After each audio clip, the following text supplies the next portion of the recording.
Hi everyone, it's Sherry from the blog OurLifeHomeschooling.com, where I share homeschooling encouragement for everyday moms. I'm going to be talking today specifically to Christian parents, and I'm going to be giving 2 reasons why now is the time to consider homeschooling. Now, if you're already homeschooling, don't click away yet. I think what I'm going to be talking about today will really strengthen you and help you to see that the work you are doing is crucial. It's affecting more than the here and now. It's a generational approach, and you are making a big difference in our culture at large. If you're new to my channel, my name is Sherry. I am a homeschooling mom to 10 kids. I'm married to my high school sweetheart, Nelson. We've been married for 23 years this week. We have our anniversary this week. I am a former public school teacher turned homeschool mom. We've just finished up our 13th year of homeschooling. I love encouraging other moms on my YouTube channel and on the blog, OurLifeHomeschooling.com. If you like the content that you see in these videos, would you do me a favor and subscribe?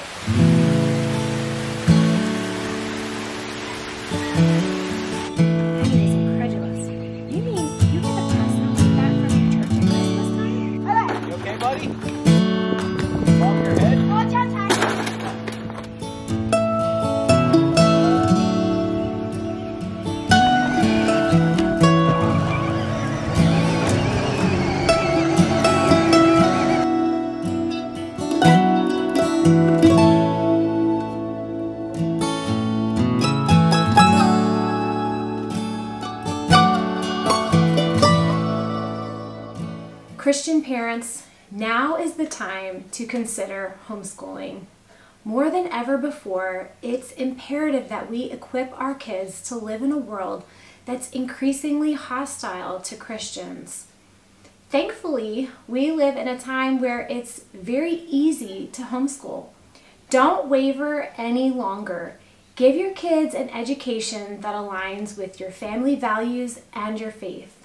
Why is now the time to consider homeschooling? I'm going to give 2 reasons. The first is this: the public system is purposely and aggressively indoctrinating our kids. For many years it's been subtle, but the government system is no longer hiding their agenda.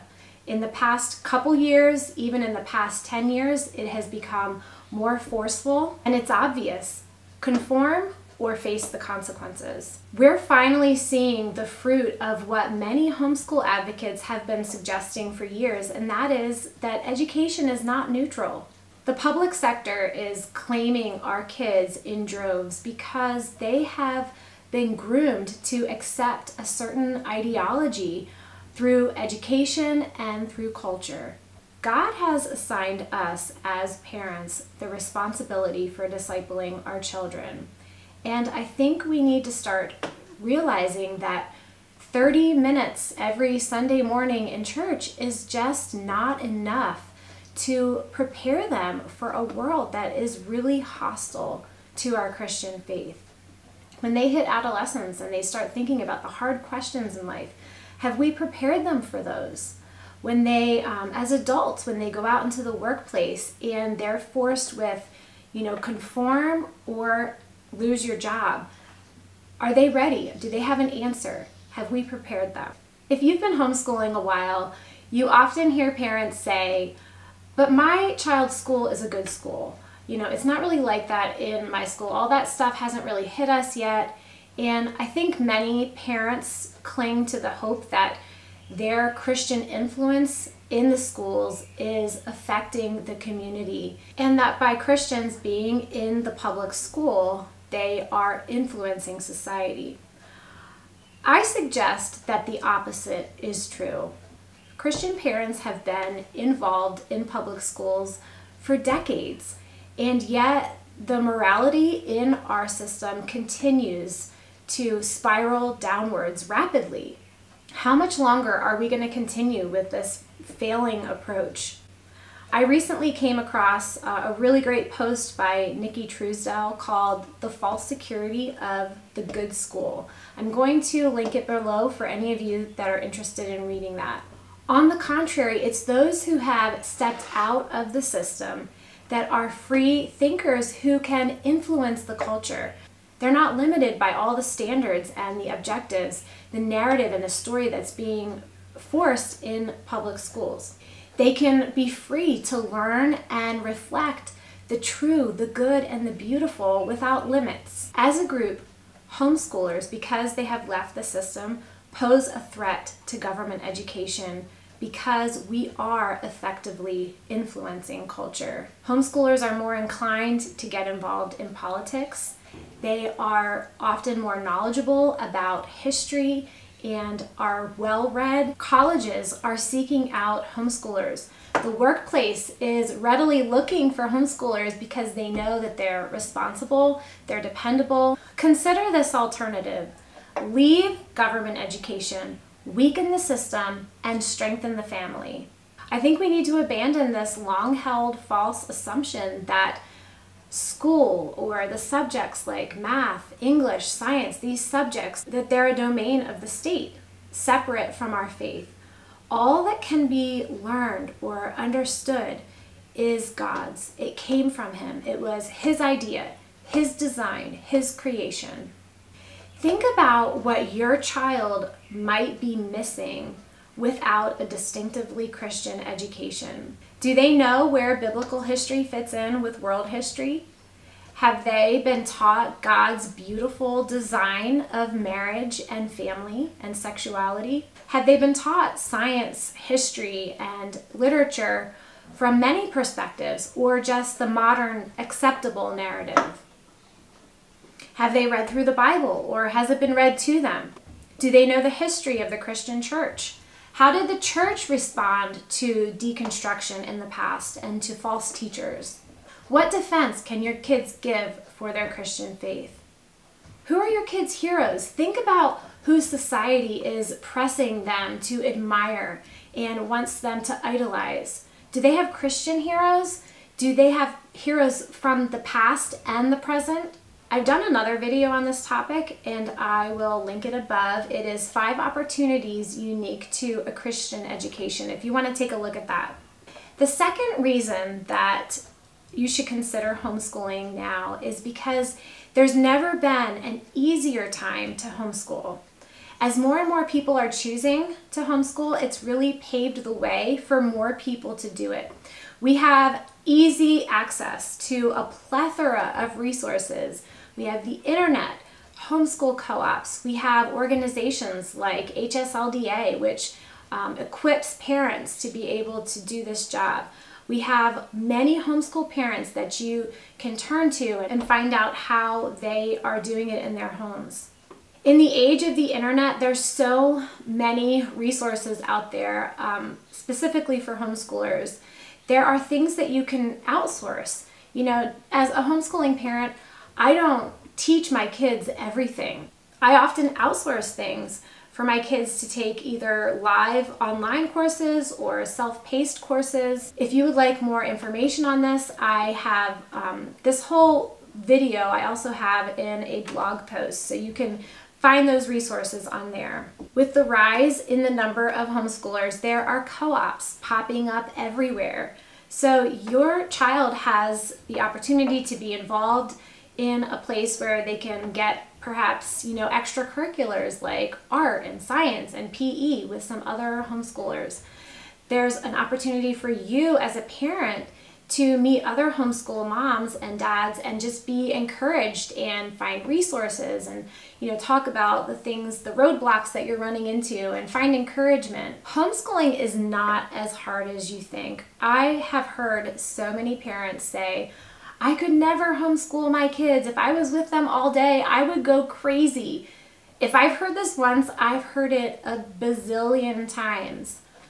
But these are your kids. You only get one chance to raise them. You only get a few short years with them, and then they grow up and they become adults. And the thing is, the more you are with them, the more you figure it out. No, it's not always easy being with your kids every day, but you find a rhythm, and you realize when you need alone time, and your kids learn the boundaries. They learn what's not going to fly when mom is around. So you just adjust. Also, homeschooling takes a lot less time than traditional school. So you're not homeschooling all day from 8 to 3 o'clock. It often takes us 3 or 4 hours for some older kids. For younger kids, it can take, for kindergarten, half an hour or 2 hours. So it takes a lot less time to homeschool, so you're free to pursue other interests. The sacrifice of a Christian education is worth it. Homeschooling is costly, and some people have also made the financial cost of putting their kids in a Christian school where they have teachers that align with their faith, and that also comes at a price tag.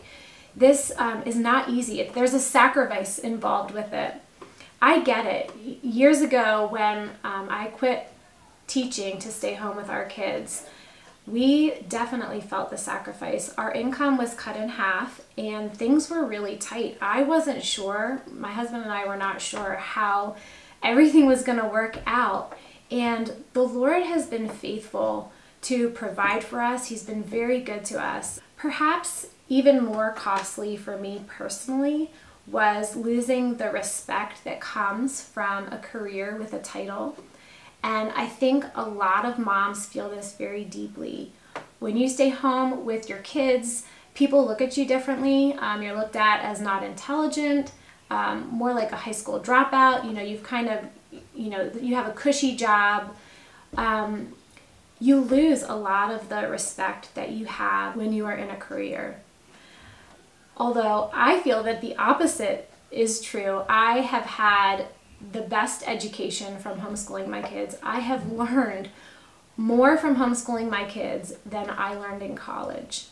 A lot of times homeschoolers are able to find, alternate ways of either working from home or working part-time because homeschooling takes so much less time.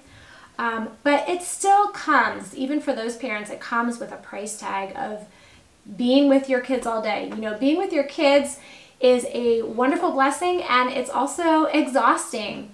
Also, sometimes homeschoolers have to face criticism from family and friends that, want to question their decision to homeschool and maybe don't know a lot about it. So homeschooling your kids is costly. It comes with a price tag, a sacrifice. All these costs aside, giving your kids an education that aligns with your family values and your faith is worth it. As homeschoolers, we are thinking in terms of generations. So we're not just looking at our children. We are equipping children and grandchildren. We're thinking of future generations. We're not just looking at the immediate, because we know that when kids are free to learn and when they love learning, that it will be a lifelong pursuit and that they will be passing it down to their children. I want to leave you with some of my favorite verses from Psalm 78, and let this be our banner as we continue to move forward to reach the next generation of children. O my people, listen to my instructions. Open your ears to what I am saying. I will teach you hidden lessons from our past, stories we have heard and known, stories our ancestors handed down to us. We will not hide these truths from our children, but we will tell the next generation about the glorious deeds of the Lord, about his power and his mighty wonders.